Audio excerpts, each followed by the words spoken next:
بسم اللہ الرحمن الرحیم۔ السلام علیکم۔ ملکہ عالمین سیدۃ النساء العالمین صلوات اللہ علیہا کی شادی۔ حکم ملنے کی دیر تھی، زہرہ ستارے نے آسمانوں سے پرواز کیا۔ چشم کائنات نے دیکھا کہ زہرہ ستارہ آسمان سے زمین کی طرف روانہ ہوا۔ اس نے ذی الحج کے مہینے کو موسم حج سمجھتے ہوئے مدینے کو کعبہ عقیدت بنا کر مکمل شہر کے ساتھ طواف کیے۔ پہلے شہنشاہ معظم امیر کائنات علیہ الصلوۃ والسلام کی دہلیز کا سلام کیا اور اس کے بعد ملکہ عالمین سین پاک صلوات اللہ علیہ کے در اقدس کو سجدہ گاہ ملکوت سمجھ کر ایسے سر بسجود ہوا کہ خالق کو بے ساختہ اس کی محبت کی قسم اٹھانا پڑی۔ وَالنَّجْمُ إِذَا هُوَ، مجھے اس ستارے اور اس کے سجدے میں جھکنے کی قسم۔ فَلَا أُقْسِمُ بِمَوَاقِعِ النُّجُومِ وَإِنَّهُ لَقَسَامٌ لَوْ تَعْلَمُونَ عَظِيمٌ۔ الواقعہ 85۔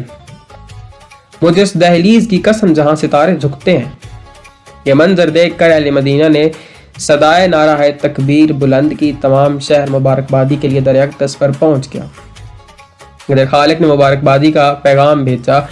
در اتر پر جناب جبرائیل علیہ السلام نازل ہوئے اور تہنیت پیش کی اور عرض کیا کہ آپ کا محب حقیقی فرما رہا ہے کہ ہم نے تو خواستگاری کی رسم ادا کر دی ہے۔